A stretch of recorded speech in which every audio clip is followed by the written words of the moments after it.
үзэгчтэй манай ажлын хөтөлбөрийн маань цоо шингийн дугаар танд яг одоо өргөх гэж байна. Өглөөний минь хоёроо. Өглөөний минь хүргэе. За тэгэхээр манай өнөөдрийн ажлын хөтөлбөрөөр ямар сэдв ямар мэдээлэл яригдах вэ гана. Тэгэхээр амралтын өдөр бас нэлээд сонь сайхан ихтэй өнгөрлөө шүү дээ. Тэглэгээ ах. Тэгэхээр үндсэн сэдв рүүгээ орохоос өмнө энэ амралтын өдрүүдэд монголчуудыг огшоосон хэд хэдэн үйл явдал болсон байгаа. Тэрийг цогцгон дурдаад хөрөнгийн зах зээл болон бизнесийн салбарын хамгийн чухал сэдв рүүгээ орцгоё гэж бодож байна. За энэ амралтын өдрүүдээр Монголын холимог тулаанч инх оргил One Championship-ийн холбооны 66 кг-ын жингийн авраг болсон байгаа. За мөн Монголц баг Будапешт хотод болж байгаа. Бас томоохон тэмцээнд плей-офф шалгарсан байгаа. Тэгээ мажорын тэмцээнд плей-офф шалгарсан. За мөн бокс цогтоотор сонирхчны боксын хамгийн сүүлийн тэмцээнд оролцож бас тэмцээнээ өндөрлүүллээ. За мөн Монголын бүжгийн салбарын домог болсон хамтлагуудын нэг болох Moon Dance хамтлаг Европ Аз ТВ-с анх удаа стандарт бүжгийн уралдаанд хүрэл медаль хүртсэн ийм гайхалтай амжилтуудыг Монголын баг тамирчид үзүүллээ. Энэ амралтын өдрүүдэд бас монголчуудыг огшоосон, монголчууд өөрсдөө дэлхийн тавцанд бас хамгаалсан хэд хэдэн гайхалтай үйл явдлууд болсон. Тэгэхээр эдгээр үйл явдлуудыг цугасхан дурдаад энэ 7 хоногийн хамгийн чухал сэдв рүүгээ орцгоё үзэгчтэй. Өнгөрсөн баасан гарагт медиа салбарт нэгэн шинэ гигант компани төрөө мэндэллээ. Энэ бол өнгөрсөн 7 хоногийн туршид яригдж байсан Netflix компани Warner Bros Discovery-г худалдаа авах тохиролцоонд хүрсэн байна. За энэ тохиролцооны хүрээнд 3 компани яригдж байсан те Comcast, Paramount, Skydance, Warner Bros Discovery. Тэгээ яг Warner Bros Discovery-г авах Netflix тэгээд энэ ялалтад Netflix ялалт байгууллаа те. Тэгээд энэ бол яг медиа салбарыг донслогсон зам стриминг үйлчилгээний ирээдүйн чиг хандлагыг тодорхойлох үс тийм үйл явдал байна гэж олон улсын хэвлэлүүд онцолж байна. Тэгэхээр ямар тохиролцоонд хүрсэн бэ энэ өдрөнд? Тэгэхээр яагаад одоо ийм том үйл явдал боллоо гэж ярьж байгаа вэ гэхлээр ердөө 20 гаруй жилийн өмнө Warner Bros хамгийн алдартай сурлуудынхаа нэг Matrix-ыг гаргаж байхад буюу 1999 онд те Netflix ердөө DVD кино түрээсэлдэг дэлгүүр байсан байна. Тэгэхээр ердөө ийм дэлгүүр байсан Netflix 2007 онд стриминг үйлчилгээг эхлүүлээд 2012 онд анхны original өөрсдийнхөө кино гаргаж ирсэн. Тэгээд өнөөдөр буюу 2025 онд Warner Bros гэх энэ том үлэмж компаниг одоо хутлаа авах хэмжээнд ирсэн нь бол мэдээж одоо стриминг үйлчилгээний энэ компанийн хувьд бол маш гайхалтай мэдээ. За одоогоор бол 300 сая гаруй одоо төлбөртэй хэрэглэгчтэй компани болсон байна Netflix-ийн хувьд. За ер нь бол одоо Netflix одоо хамгийн өндөр үн санал болгосон учраас түрүүний хэлсэн 3 компаниас Netflix-ийг сонгосон байгаа. За тэгээд ингэснээр Netflix, Warner Bros-ийн кино студи, стриминг платформ HBO Max зэргийг одоо эзэмшгээр болж байгаа. За гэрээнд Warner Bros-ийн нэг хувьцааг $2775 үнэлсэн. За нэг хувьцаанд $2325 бэлэн мөнгө өгөөд за $400 одоо $5 тэнцэх одоо Netflix-ийн хувьцааг санал болгосон байгаа. Ингэснээр $2777 бүрдэж байгаа гэсэн. За ингэснээр бол зах зээлийн үнэлгээний $72 тэрбум дээр нэмээд аж ахуйн нэгжүүдийн үнэлгээг нэмснээр гэрээ нийтдээ $82.7 тэрбум гэж үнэлэгдэж харагдаж байгаа гэсэн. За хэрвээ энэ хилцэл бүтлгүүтэх юм бол Netflix $5.8 тэрбум торгуул одоо төлөх санал гаргасан юм байлээ. За тэнгууд одоо гол асуудал юу байна вэ гэхээр за та бүдний сайн мэдих Harry Potter те Game of Thrones, Superman гэсэн HBO Max-ийн алдартай зураг бүтээлүүд байгаа. Гэх мэтчлэн ингээ одоо удахгүй 2025 оноос хойш нээлттэй хийх одоо юм томоохон бүтээлүүд кино театрт нээлттэй хийхгүй одоо Netflix шиг стриминг байдлаар гарах уу гэдэг бас ийм асуулт хүн болгонд төрж байгаа байх. Мэдээж тэгвэл удахгүй хэрэг болно. За үүн дээр бол Netflix-ийн зүгээс Warner Bros-ийн кинонуудыг үргэлжлүүлэн кино театраар одоо нээлтийг хийж гаргана гэсэн амлалт өгсөн байна. Ихэнх хэмжээний бэлэн мөнгө юу санал болгосон гэдэг мэдээлэл байгаа шүү дээ, тийм. Яг энэ хилцэл 10 дугаар сараас эхэлсэн. За Warner Bros-ийн хувьд бол 10 дугаар сард нээлттэйгээр худалдаа авах саналуудыг авч эхэлсэн. Тэгээд хамгийн том 3 тоглогч нь бол яг тухайн салбарын 3 тоглогч нь байлаа. Гэхдээ Netflix-ийн хувьд бол хөрөнгө оруулагчид болон шинжээчид Netflix энэ худалдаанд ялахгүй гэдэг магадлалуудыг дэвшүүлж байна. Яагаад вэ гэвэл тус компани түүхээс харахад энэ хэмжээний томоохон худалдаа авалтыг хийжсэн тохиолдлууд өмнө нь ерөөсөй байгаагүй. За мөн ялангуяа 18-аас 12 сарын хугацаанд яг энэ тохиролцоо бүрэн эзлэгдэх учраас за Америк нэгдсэн улс, Европын холбоо гэж томоохон зохицуулагч байгууллагуудын байгууллагуудтай нүүр тулна. За бид нар Activision Blizzard-ын үед бол мэдээж 2-3 жилийн хугацаанд яг энэ хилцэл явагдаж хамгийн сүүлд нь бас Microsoft-оос Activision Blizzard-ыг худалдаа авч ирсэн гэсэн. Тэгэхээр яг энэ зохицуулагч байгууллагуудын хорионоос болоод бас энэ хилцэл бас явагдахгүй байх магадлал тун өндөр байгаа. Тэгэхээр Неогоос асуухад технологийн салбарын сэтгүүлч нар шинэ гигант компани төрөн гарлаа гэж байна тий. Тэгэхээр ер нь Netflix одоо бусад технологийн гигантуудтай энэ зэрэгцэх хэмжээнд ирээдүйд очно гэж харж байна энэ хилцлийн дараачаар. Би яг түрүүний ганаачны ярьжсэн дээр бас нэг эсрэг талынхын саналыг бас мэдээллийг өгөө тий. Түрүүн яг бас шинжээчд ингэж харж ирсэн шүү дээ тий. Netflix бол авахд бол жоохон хэцүү яагаад тэгэхээр ийм туршлагагүй гэдэг. За нөгөө талаас харах юм бол санхүүгийн талаас харах юм бол Netflix хамгийн боломжтой байсан гэж хэлж болно. Яагаад тэгэхээр бид нар өнөөдөр Netflix компанийг харах юм бол нийт зах зээлийн үнэлгээ бол 460 гаруй тэрбум доллараар үнэлэгдэж байгаа. За Comcast-ийн хувьд бол ойролцоогоор 100 орчим тэрбум долларын үнэлгээтэй бол Paramount Skydance бол ойролцоогоор 20 хүрэхгүй $1 билион ийм одоо компаниуд. Тэгэхээр нөгөө түрүүний бас 7 хоногт бид нар ярьж ирсэнаар Paramount авах нь бол жоохон хэцүү. Яагаад гэхээр өөрөөсөө 4 дахин одоо том үнэлгээгээр юм худалдаж авах гэдэг байна тийм учраас санхүүгийнхаа талаас ер нь боломж хасар бага гэдгийг бол тайлбарлаж ирсэн. За мэдээж Netflix бол Warner Bros-ыг худалдаж авч байгаагаараа бол мэдээж маш том өргөтгөл хийж байгаа. За энэ өргөтгөл бол одоо санхүүгийн зах зээл дээр ялангуяа хөрөнгөний зах зээл дээр бол одоо илүү их одоо айцыг бас хэрэглэгч нарт төрүүлж байгаа. Хөрөнгө оруулагч нарт. Ягаад тэгж байгаа юм гэхээр одоо 2.8%-аар одоо Netflix-ийг унснаар бол бид нар бол энийг харж болно. За ер нь бол ийм одоо нийтлүүдийг бол хөрөнгөний зах зээл дээр юу гэж хардیں۔ гэхээр зардлаа том болгож байна. За нэг ч хувьцаанд ноогдох одоо өгөөжийг бол одоо багасгаж байна гэж үздэг. За ер нь бол шинжээчд бас янз бүрийн таамагтай байна. Одоо юу гэдэг шууд ийм одоо технологийн гигантуудтай хамт одоо юу хийх те нэг төвшөнд очих хэмжээний ийм одоо компани болж чадах уу гэдэг дээр бол үндсэндээ гол том асуулт явж байгаа. За бид нар технологийн гигант компаниудыг нэг бүгдээрээ нэг саний. За Apple компани бол мэдээж iOS, за App Store, iCloud гэдэг юм уу маш олон одоо ийм экосистемийг бүрдүүлсэн ийм томхон компани. За нөгөө талдаа Google-ыг харах юм бол search engine, за тэр нэмэх нь Android үйлдвэрлэлийн систем, YouTube ч гэдэг юм уу те ингээ маш том систем яваад. За дахиад Amazon-ыг харах юм бол AWS ч гэдэг юм уу. За ингээд marketplace нь Prime одоо экосистемүүд ч гэдэг юм уу. Ингээ харах юм бол яг өнөөгийн байдлаар Netflix энэхүү одоо том дид бүтцийг хийж чадах уу? Одоо энэ дид бүтцүүдтэй өрсөлдөх хэмжээний энэ том дид бүтц хийж чадах уу гэдэг үндсэн гол асуулт гарч ирж байгаа. За тэгэхээр стриминг үйлчилгээний нэг сул тал байдаг. За тэр нь юу юм гэхээр контент бүтээхдээ одоо маш их өндөр хэмжээний зардлууд гаргаж ирдэг.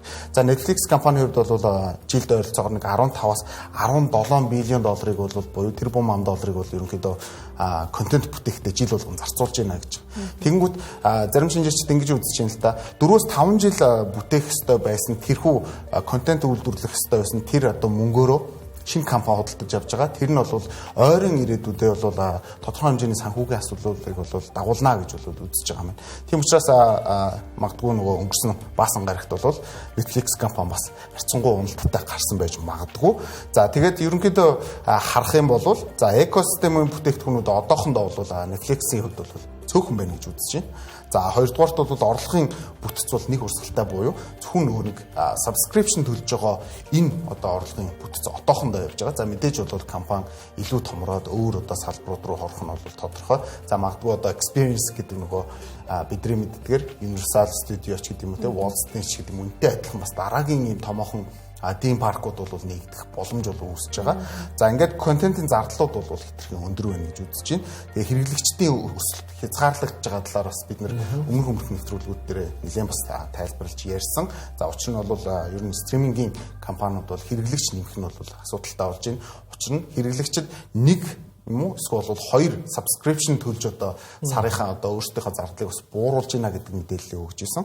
За гэх мэтчлэн энэхүү асуудлуудаас болоод бол технологийн гигантуудтай яг өрсөлдөх хэмжээний тийм компани болж очих уу гэдэг дээр бол жоохон сөрөг хандлагатай байна. Гэхдээ урт хугацаанд бол мэдээж Warner Bros-ыг авсан нь өөрөө Netflix-ийн хувьд маш том одоо тэр франчайзуудыг өөртөө багтааж байгаа. Түүгээрээ дамжуулаад бол ашиг орлогынхаа үүдийг бол нэх бас боломж үүсэж байгаа гэдэг өндөр тооцоотой. Тэгэхээр энэ худалдаа авах хэлцлийг одоо хэрэглэгчийнхаа зүгээс харуул HBO-ийн одоо алдартай кинонууд шууд бүгдээрээ Netflix дээр нэмэгдэж орж ирнэ гэдгийг хэрэглэгчийн зүгээс харахад бол гайхалтай мэдээ тийм. Харин кино урлагийн салбарт ялангуяа Холливуудын хувьд бол Холливуудын одоо 5 том студийн нэг нь технологийн компанид зарагдж байна гэдэг нь бол тухайн салбарыг бол нэлээд донцлогсон үйл явдал болж байна л доо.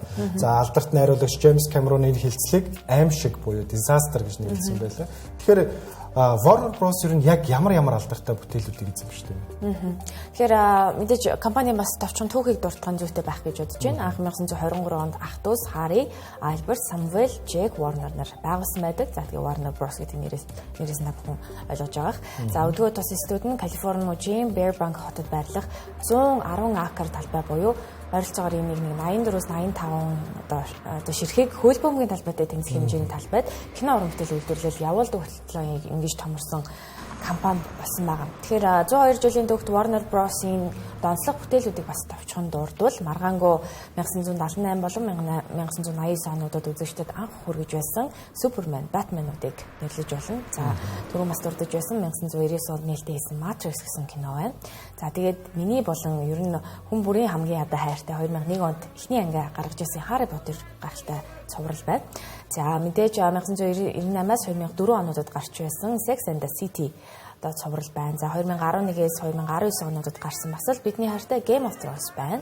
За тэгээд сүүлийн үед бас ирчээг авсан Wonka, Minecraft movie, за Conjuring-ийн хамгийн сүүлийн анги гэх мэтчлэн эдгээр уран бүтээлүүдийг бас дуртахын зүйтэй. Ер нь бол маш олон алдартай уран бүтээлүүд байгаа. Тэгэхээр стримингийн зах зээлийг одоо хэдэн тоон дүнгуудээс нь авч харж үзээ л да. Тэгээд яг энэ жил зар сурчлагын зарцуулалт нь стриминг буюу одоо энэ дижитал технологи суурилсан стримингийн үйлчилгээ үзүүлж байгаа компаниудыг уламжлалт ТV салбаруудаас бараг 2 дахин их болсон байгаа. За энэ жилийн хувьд бол 183.4 тэрбум долларыг бол зар сурчлагын үзүүлэгчид телевизүүдэд зарцуулж байгаа бол за үүнээсээ бараг 2 дахин их буюу 347.7 тэрбум төгрөгийг дижитал платформудад зарцуулж байгаа. За энэ салбар энэ жил анх удаа телевиз болон кабелийн салбарыг нийлүүлснээс илүү давж эхэлсэн буюу зах зээлийнхаа 44.8%-ийг нь бол эзэмшиж байгаа.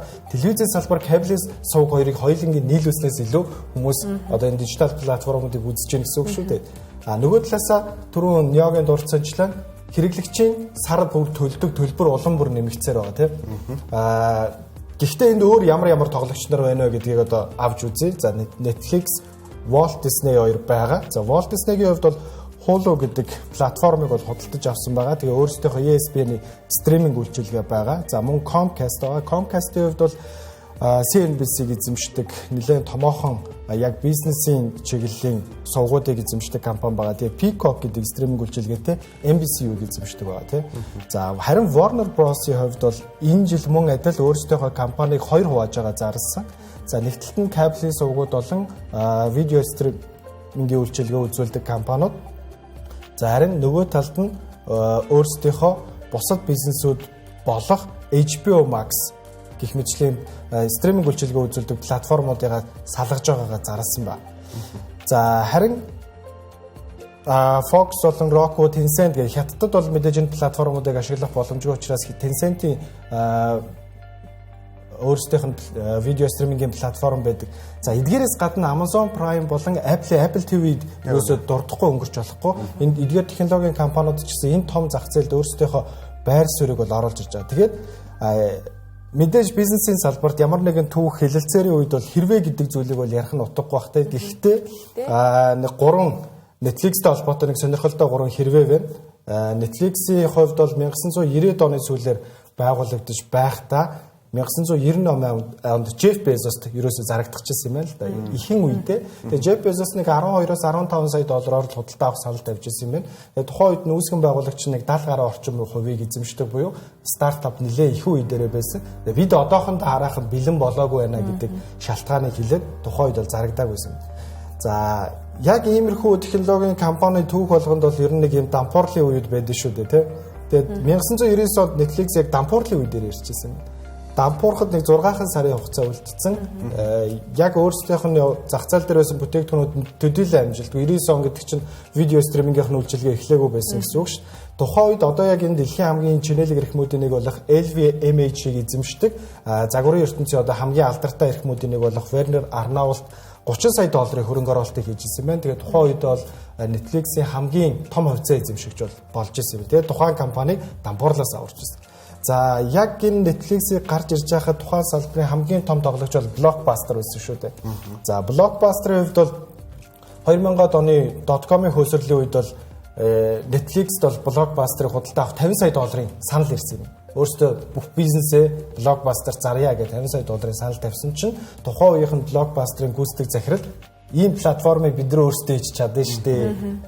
Гэт ер нь бол нэлээд дурамчхан байдалтайгаар татгалзаж ирсэн юм байна. Энэ шалтгааны улмаас яг Blockbuster хэдхэн жилийн дараа буюу 2010 онд дампуурлаа зарласан байна. Тэгээ ийм сонирхолтой түүхүүд бас болж исэн байна. Тэгэхээр энэ хилцэл зөвхөн одоо ингээ яригадад дуусчихгүй.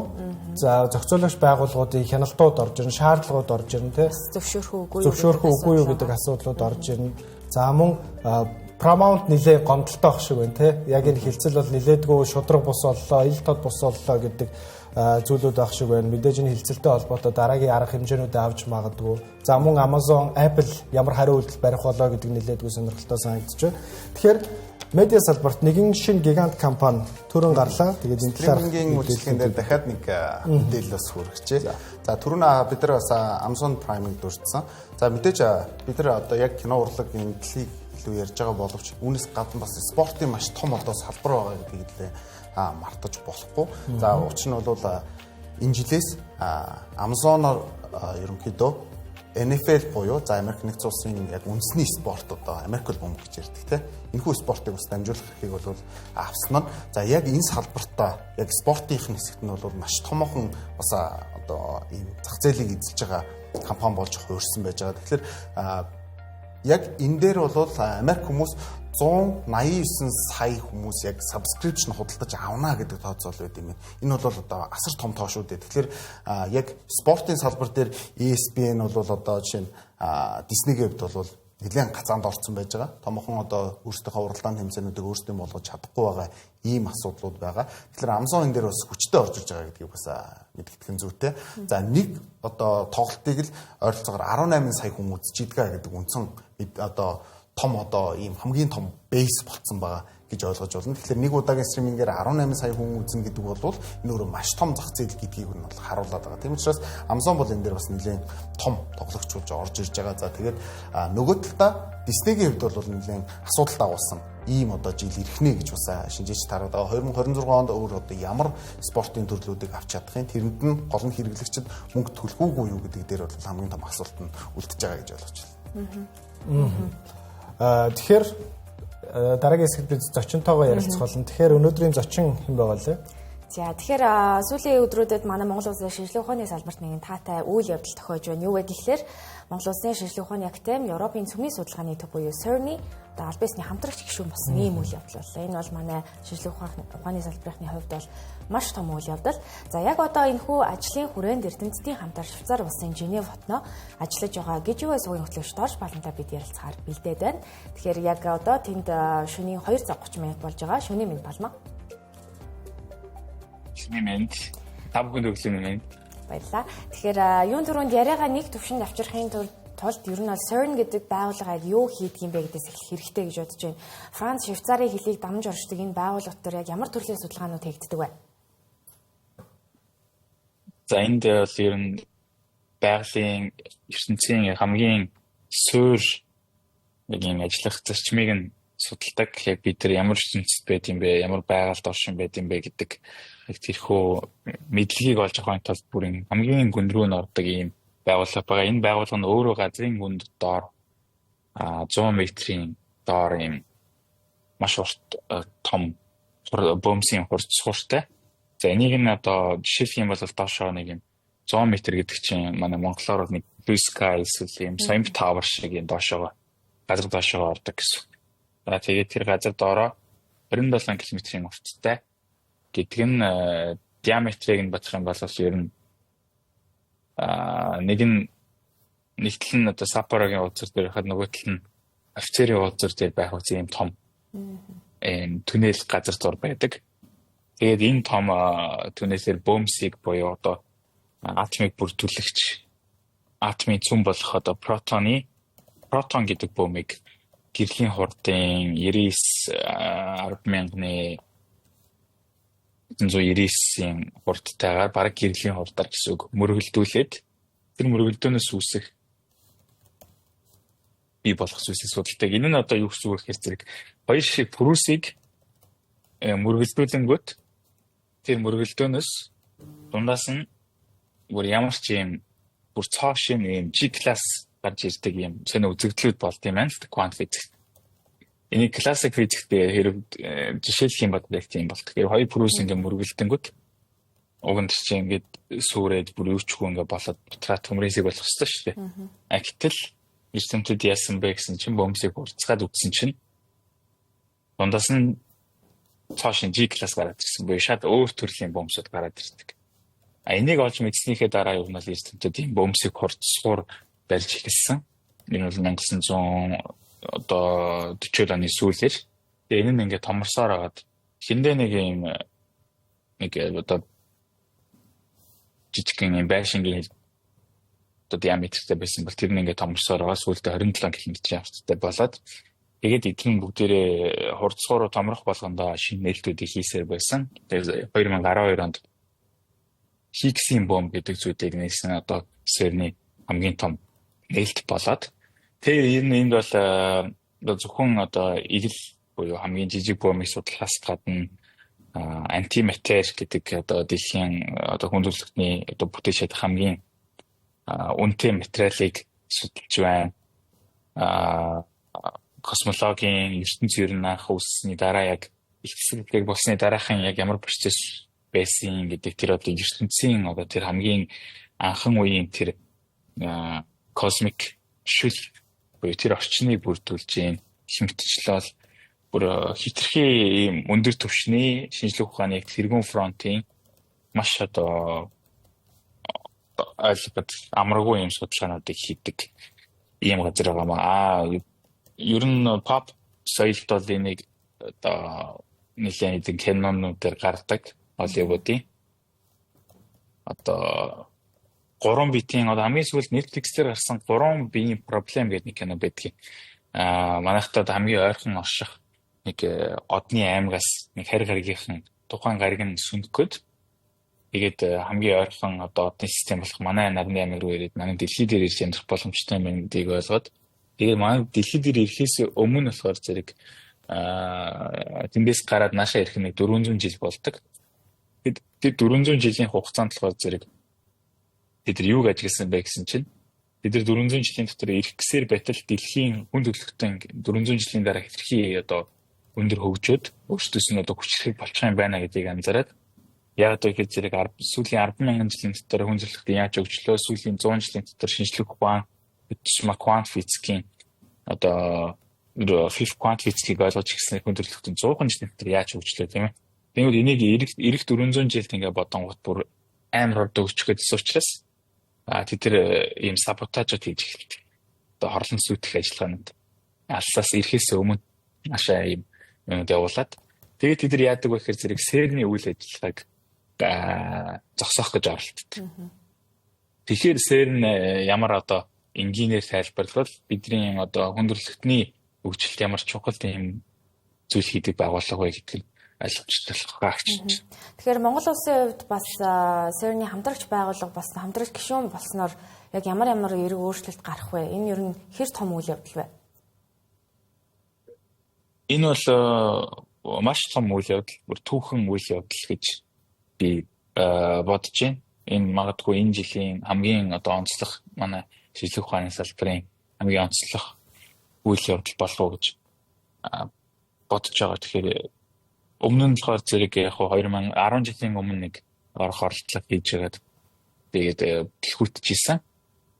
Яагаад гэвэл зэрэг энэ болохоор нэг улс дангаараа юм хийх боломжгүй юм маш том одоо бүтээн байгуулалт маш олон эрдэмтдийн юм цуглуулах хамгийн одоо цойлж буй одоо эрдэмтдийн юм цуглуулга байдаг ойролцоогоор нэг 10,000 эрдэмтдийн энд ажилладаг юм шинжлэх ухааны хот гэж болно.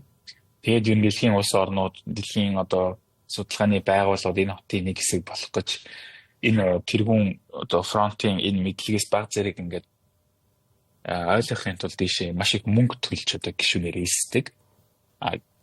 Тийм учраас юу нь бас хамтрах улсуудаа судалгааны байгууллагуудаа бас нэлээд өндөр шалгуур, өндөр босго тавьдаг ийм газар байсан.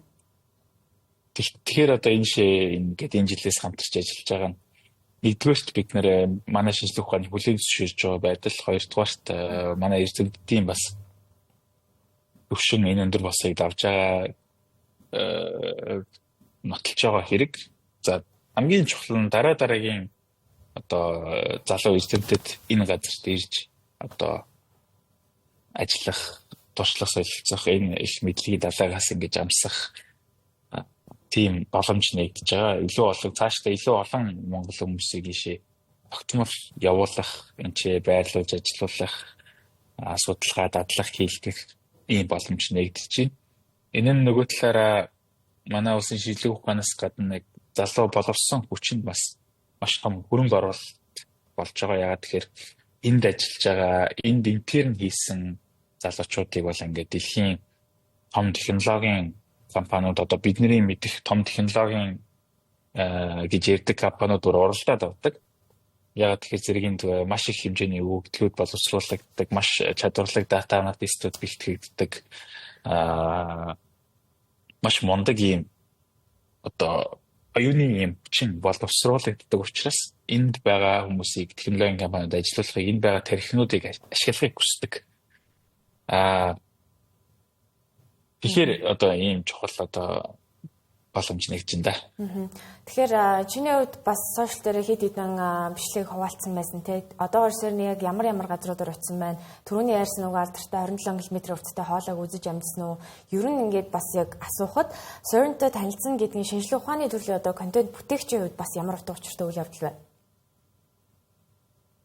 Энэ мөрөөдөл одоо ямар ч шинжлэх ухааны контент шинжлэх ухааны сонирхогчийн хувьд тэр эрдэмтдийн хувьд ч тэр ер нь сэрнэд очиж үзнэ гэдэг бол мөрөөдөл. Ягаад тэгэхээр энэ газар яг дэлхийн 2 дугаар дайны дараа дэлхийн 2 дугаар дайнд бол бид тэр одоо атомын хүчийг ашиглаад зэвсэг бүтээгээд одоо шинжлэх ухааны буруугаар ашиглавал юу болох вэ гэдэг гашуун сургамжтай байсан. Тэгэхээр бидний 2 дугаар дайны дараа энхийн зорилгоор энэ шинжлэх ухааныг ашиглаж хүмүүсийг нэгтгэж ертөнцийг ойлгохын төлөө өвчин чармаавал яадаг вэ гэдгийг одоо нотлон харуулсан юм том байгууллага учраас айгүй юм символик шинж чанартай.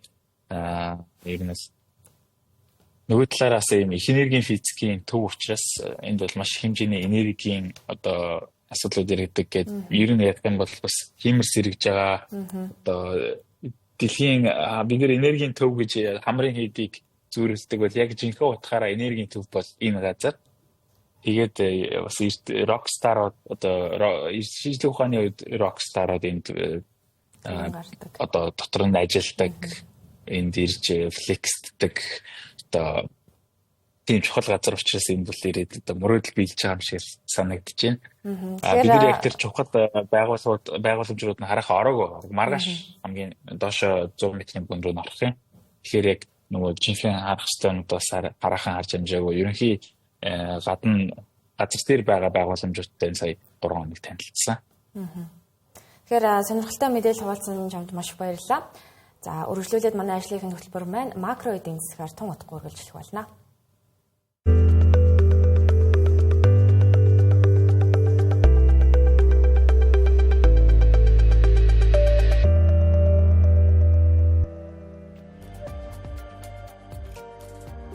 Ажлын хөтөлбөр үргэлжлэж байгаа үзэгчтэй үргэлжлүүлээд бид макро эдийн засгийн талаар ярилцуулна. Энэ сард 15 чухал төв банкны мөнгөний бодлогын хүү танилцуулагдах гэж байна те. За энэ 5 гарагт буюу 12 дугаар сарын 10-нд Америк нэгдсэн улсын төв банк за энэ жилийн хамгийн сүүлийн мөнгөний бодлогын хүүгээ танилцуулна. Тэгэхээр хамгийн чухлаас нь эхлэе гэж бодож байна те. Америк нэгдсэн улсын төв банкны хувьд бол одоо хөрөнгө оруулагчид бол 11 сарын сүүлээсээ илүүтэйгээр улам одоо 0.25 нэгжээр бол бууруулна гэдэгт бол улам их итгэл тавьж шүү дээ тий. Хөрөнгө оруулагчдын итгэл ер нь яагаад нэмэгдэх болов сүүлийн үеүүд. Тийм. Тэгэхээр бид бас 12 дугаар сар 11 дугаар сард дөнгөж эхэлж байхад бол холбооны нөөцийн сангаас асуудлууд маш их байна гэдгийг бол яригдчихсэн. За магадгүй 12 дугаар сарын 10-нд дахин одоо энэ хүү бодлогын хөв бууруулах шаардлага байхгүй гэж бол үзэж исэн гэж харж болно. За ингэснээр бол яг тэр үед бол Америк нэгдсэн улсын засгийн газар бол ерөнхийдөө шатдаун байдалтай буюу үндсэн тоон дата мэдээлэлүүд бол гарахгүй байсан гэдгийг бол та бүхэн санаж байгаа. Тэгэхээр үүнтэй холбоотойгоор бол зах зээлүүд дээр маш одоо сөрөг хандлага хурж ирсэн. Тэгэхээр макро эдийн засаг талаасаа бол холбооны нөөцийн сан бодлогын хөв бууруулахгүй бол бид цаашдаа нэмэх бодлого руу орох уу яг эсвэл бол одооныхоо байгаа энэ одоо нөхцөлтөөгөө яваад ах юм уу гэдэг үндсэн гол асуудал явагдчихсэн гэж ойлгож байна. Тэгэхээр бидний харж байгаагаар бол одоо ямар ч гэсэн 12 дугаар сарын 10-нд бол 80% таагаар тэг 125% base point-аар бол ерөнхийдөө бодлогын хөв бол бууруулах ийм боломжтой боллоо гэж бол одоо яригдчих. За тэгэхээр Бернберг одоо судалгааны газраас харж байгаагаар бол за ажилгүйдлийн төвшин өндөр болж байгаа учраас энийг бол буулгах нь бол зайлшгүй шаардлагатай боллоо гэж бол бас тайлбарлаж байна л да. Тэгэхээр зарим бас банкуд ч гэсэн үүн дээр бол нэлээд том өөрсдийнхөө санаануудыг хилээд гисэн. За жишээ дурдах юм бол Morgan Stanley бол 11-р сард бол за хөрөнгө оруулалтын зах зээл маш ийм хумх энэ нөхцөл рүүгээ шилжих нь биш үү гэж ярьж исэн бол сая эргээд бол бид нар хитрхи төрүүлждэг үнсэн байна гэдгээ бол одоо өөрсдөө хүлээн зөвшөөрсөн байна. За үүнээс гадна бол JP Morgan болон Bank of America нар бол ерөнхийдөө бас бодлогын хүүг бол зөөлрүүлэх энэ нөхцөл рүү бол шилжиж байна гэж бол одоо ер нь бол хандлага нь бол одоо тодорхой болж байна гэж ойлгож байна. За энэ жилийн одоо энэ сарын хувьд бол Швейцарын одоо Төв банк бол бас өөрсдийнхөө бодлогын хүүг бол танилцуулах чинь. За энэ бол тэг түвшин дээр бол хадгалах одоо ийм хүлээлттэй байгаа гэж ойлгож байна. За нөгөө талдаа бол Их Британий бас Төв банк бол өөрсдийн бодлогын хүүг бол танилцуулна. Их Британий хувьд бол ерөнхийдөө өсгөн эсвэл бол бууруулна гэдэг үндсэн хоёр чиглэлээр бол шинжээч хуваагдчихад байгаа. Тогтвортой байхгүй. Тий. Raw price-ийн үзэж байгаагаар бол хөдөлмөрийн зах зээл бас тийч амаргүй байна буюу те ажилгүйдлийн түвшин нэмэгдээд байна. Тийм учраас төв банкуд бол цаашдаа одоо яг энэ хүү бодлогын хүүг бол бууруулж илүү зах зээлийг тэлэх тэгснээрээ бизнесүүдийг одоо дэмжиж те илүү хүмүүсийг ажилтаа байлгах гэдэг зорилго руу шилжнэ гэж үзэж байгаа. За эх 26 онд бол энэ хүү юуны Их Британий хувьд бол ажилгүйдлийн түвшин бол 3-аас доош хувьтай болох боломжтой байна гэж үзэж байгаа. За нөгөө талдаа бол энэ нөхцөл бол ойрхон биш байна. Он гараад оны дараагаас л эхлэх боломжтой гэдэг бас нөхцлүүд бол явж байна. Тэгэхээр яг өнөөгийн нөхцөл байдалтай холбоотойгоор яг одоогийн энэ 12 дугаар сард танилцуулагдах Төв банкны мэдээллүүдээс хамгийн сонирхол татж байгаа нэг банк нь бол мэдээж Японы Төв банк байгаа тийм. Яг одоогийн геополитикийн нөхцөл байдал бол за Тайван, Япон бүгд найрамдахад ард улсын асуудлууд бас яригдж байна шүү дээ тийм. Тэгэхээр энэ дээр бас Nikkei 225 индекс ер нь хэрхэн яаж энэ үйл явдал дээр нөлөөлж байна? Японы Төв банк ер нь цаашдаа бас ямар бодлого байна?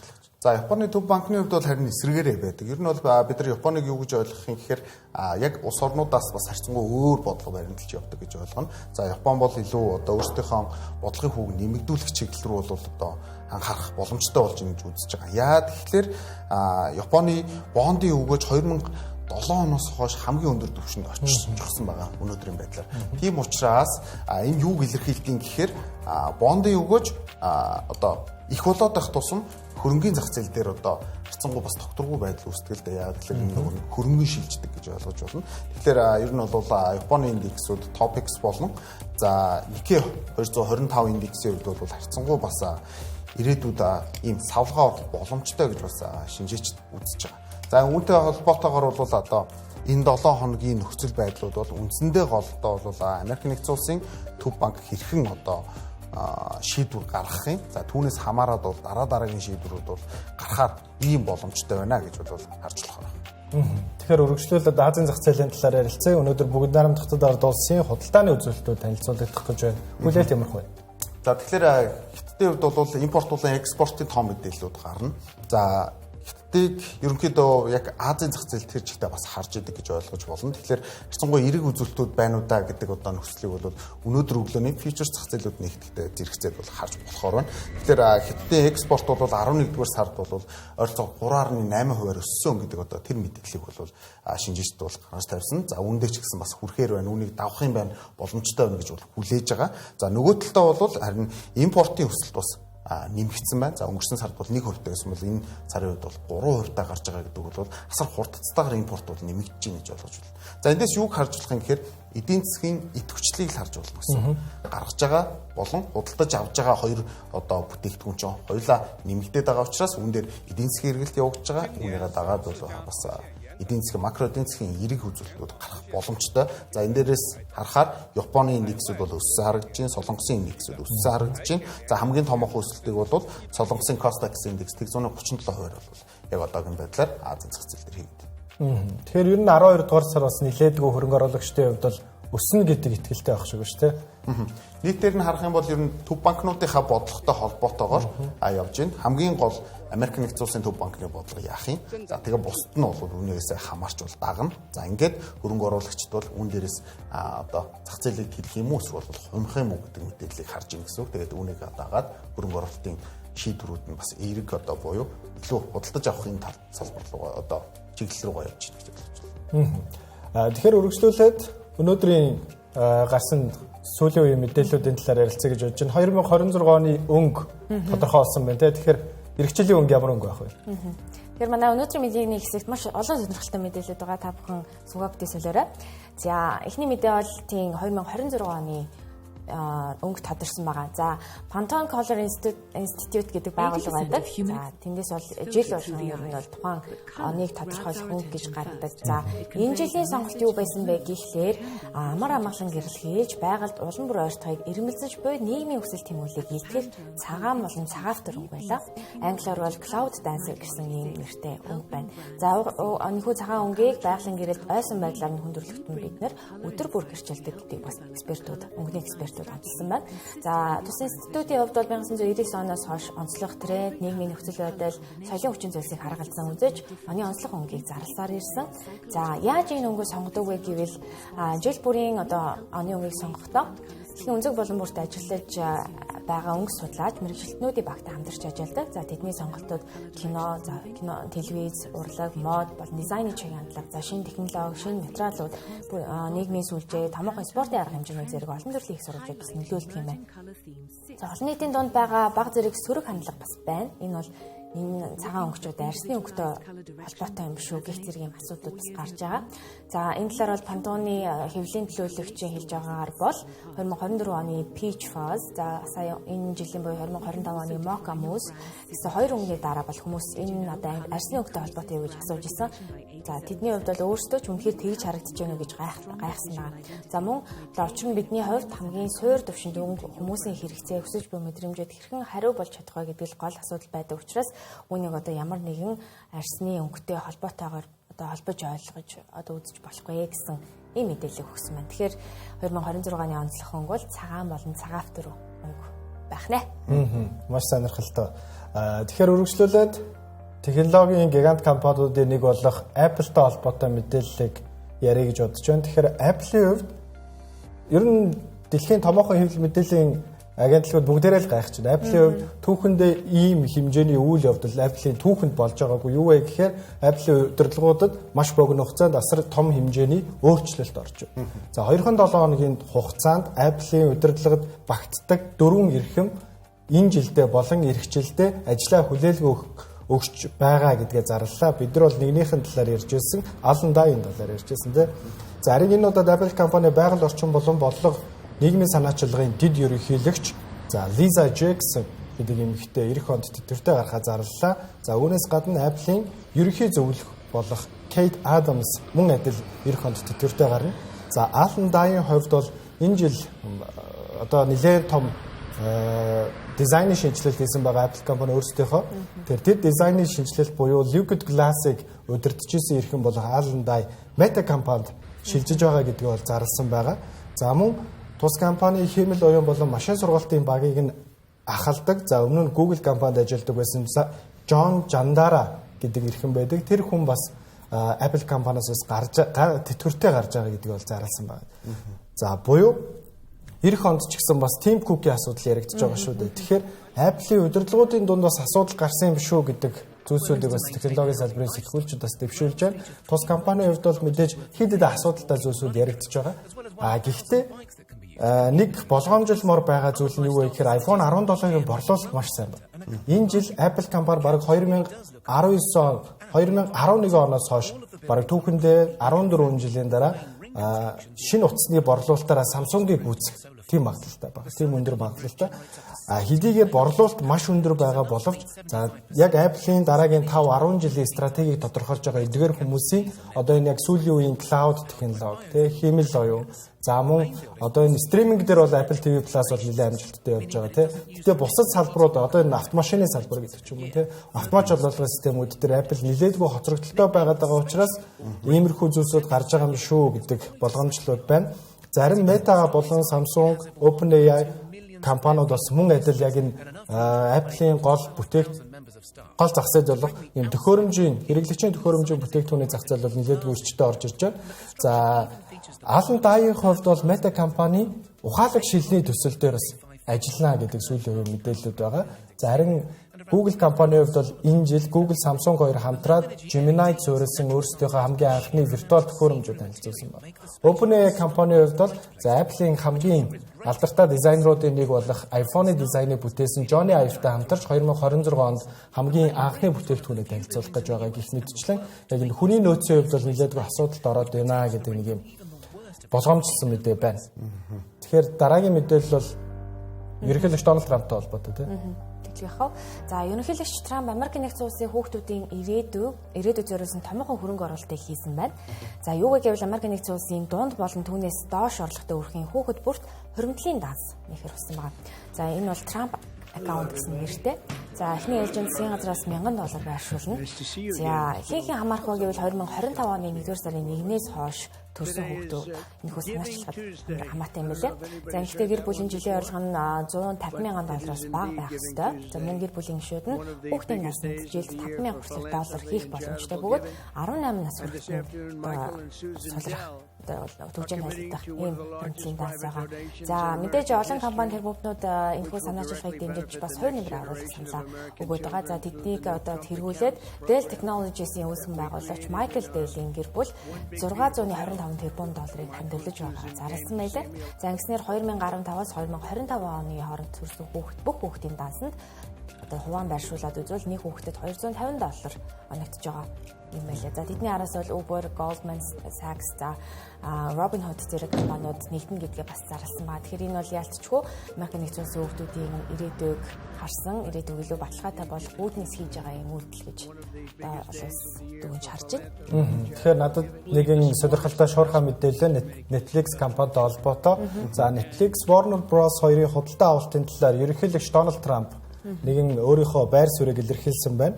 За энэ бол мэдээж явагдах ёстой процесс. За юу болохыг нь бол мэдээж харна. Гэхдээ нэг зах зээлийн хэтэрхий том хувийг бол эзлэх нь бол эрсдэл дагуулж магадгүй гэдэг зүйлийг хэлсэн байна. За мөн New York Times-ийн Deal Book newsletter дээр бичсэний дагуу бол одоо Paramount бол Америк нэгдсэн улсын яг одоогийн Donald Trump-ийн удирдах байгаа засаг захиргаатай нэлээдгүй ойр дотн байдаг. Тэгэхээр бас энэ дээр зохицуулагч байгууллагуудад бас нөлөөлж магадгүй гэдэг мэдээлэл бол бичсэн байлээ. За үүнээс гадна зохицуулагч байгууллагууд энэ хилцлийг яаж хүлээж авах вэ гэдэг нь айгүй чухал байгаа юм. За нэг талаасаа яг олон нийтэд зориулсан YouTube-ыг багтаасан тийм видео стриминг үйлчилгээ гэж авах уу? Эсвэл зөвхөн ийм кино контентуудыг багтаасан видео стриминг үйлчилгээ буюу за зөвхөн Netflix, HBO Max, одоо Amazon Prime гэх мэтчлэн байдлаар авал яг энэ хориглогдох магадлал айгүй өндөртөө. Харин YouTube-ыг оруулаад авал гайгүй байж магадгүй гэдэг таамаглалуудыг бол дэвшүүлсэн байлаа. Тэгэхээр хамгийн сүүлийн юм сонирхолтой мэдээлэл гарсан байна. Тэгэхээр тойроос нэг асуулт асуухад Metaverse тэр итгэдэг вэ? Metaverse ер нь бодит болох боломжтой юу? Тэгэл хэрэглээгээ харуул тэгэл тун утахгүй бидний өдөртмөн амьдралд бүр илүү нэвтрээл явах бол юу гэж бодож байна? Яг гоо Metaverse-ийн хувьд бол бид нар 21-22 оноос хойшоо ер нь бол танилцсан. Тэгээд яг одоогийн байдлаар бол бидний амьдралд бол шууд орж ирэх нь бол хэтэрхий эрт байна гэдэг бас дүгнэлтүүд байдаг. Би бол тэр талд нь илүү болсон л та. Тэгэхээр дараагийн мэдээлэл бол яг энэ метаверсийг хөгжүүлж байгаа хамгийн том компани болох Meta компани метаверсээс татгалзаж эхэлсэн байна тийм. Буюу хөрөнгө оруулалтаа багасгаж эхэлсэн байна тийм. Тэглээ. Түрүүн хэлдгээр 21 оноос хойшоо яг энэ салбар бол үнэхээр одоо юу гэдэг одоо яг хүчтэйгээр одоо өсч эхэлсэн гэж ойлгож болно тийм. Ялангуяа одоо технологийн томчууд бол ийшээгээ хөрөнгө оруулалт хийж эхэлсэн.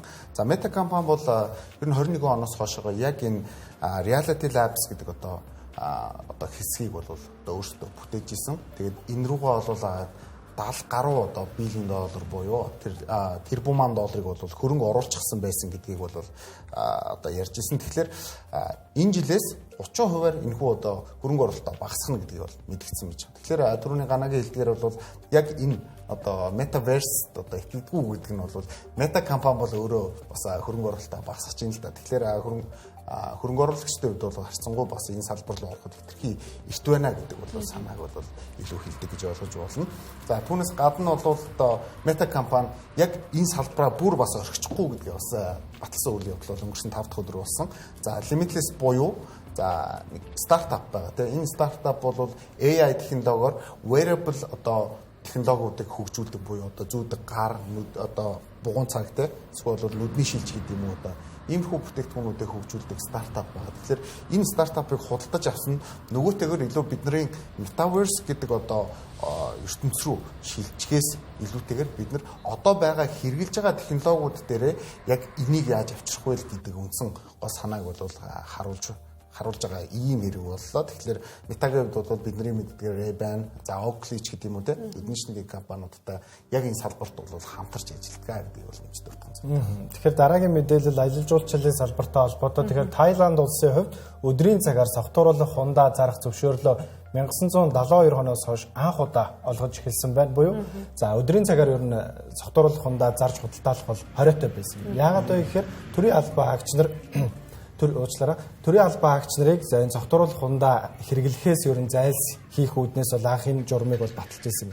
Харин яг шинээр ажиллаа аваад байгаа шинэхэн ерөнхий сайдын хувьд бол за аялал жуулчлалын салбарыг илүү эрчимжүүлэх, эдийн засгаа илүү эрчимжүүлэх үүднээс энэ шийдвэрийг гаргаж байгаа юм байна. Тэгэхээр яг одоогийн байдлаар 14-өөс 17 цагийн хооронд за шар ариг дарс спиртийн төрлийн согтууруулах хундаа бараа бүтээгдэхүүнийг 6 сарын туршид төр хугацаагаар туршилтын байдлаар бол хэрэгжүүлж эхлэхээр болсон байна. Тэгэхээр энэ маш сонирхолтой нэг мэдээлэл. Тэгэхээр хамгийн сүүлийн мэдээлэл Kashi брендийн үүсгэн байгуулагч тэр бомбны жигсаалтанд нэмэгдсэн байна тийм. Тэглэвийнхээ оны төгсгөл дахин нэг эмэгтэй тэр бомбны төрлөө тэр дундаа залуу эмэгтэй буюу 29 настай. За та бидний өнгөрсөн дугаард бас ярьжсэн тамгалын платформ гэдэг Kashi гэдэг. За тэдний үүсгэн байгуулагчлаараа 29 настай дээгүүр тэр бомбон болсон байна. За хамгийн гол нь тэрийг өөрийн хүчээр хамгийн залуудаа тэр бомбон болсон эмэгтэй гэдгээрээ бас онцлогтой байгаа. За түүний 2018 онд үүсгэн байгуулсан Kashi-гийн үнэлгээ сүүлийн үед тасралтгүй нэмэгдэж 11 тэрбум доллар түрээд байгаа. За товчхондоо бол Kashi бол зах зээлийн үйл хөдлөл, спорт, улс төрийн үйл явдлыг хамгаалж бооцоо тавих боломж олгодог ийм платформ байгаа. Тэгэхээр өнгөрсөн 7 хоногт гарсан мэдээлэлээр бол CNN-тэй одоо хамтын ажиллагаа эхлүүлсэн байна. Тэгэхээр медиаг бас шинэ шатанд гаргасан тийм үйл явдал болсон. За одоогоор 140 сая ихтэй хэрэглэгчтэй. За Ларагийн хувьд бол бага наснаасаа балетч нар суралцаж, за бүр Болшой театрт бүжиглэж явсан юм байлээ. За улмаар мэргэжлээ тэр чигтээ солиод санхүүгийн технологийн салбарыг сонгон MIT-д суралцаж байхдаа Kashi гэсэн энэ компаниг үүсгэн байгуулсан ийм эмэгтэй байгаа. За ингээд 29 наснда тэр бомтон болсон юм гайхалтай үйл явдал боллоо. Тэгэхээр бидний энэ удаагийн даваа гарагийн хөтөлбөр угаар өндөрлөж байна. Бид хөрөнгийн зах зээл нэгдэх гэж байгаатай холбоотойгоор медиа салбарын түүхэн дэх хамгийн том хилцлийн талаарх дэлгэрэнгүй мэдээллийг хүргэсэн бол энэ 12 дугаар сард 5 банкны оны хамгийн сүүлийн мөнгөний бодлогын хүүгийн шийдвэр танилцуулагдах гэж байна. Тэгэхээр макро эдийн засгийн хэсэг дээр бид энэ шийдвэрийн талаар дараад нь дэлгэрэнгүй ярих болно. Энэ удаагийн хөтөлбөрт хамтдаж анхаарлаа хандуулсанд баярлалаа.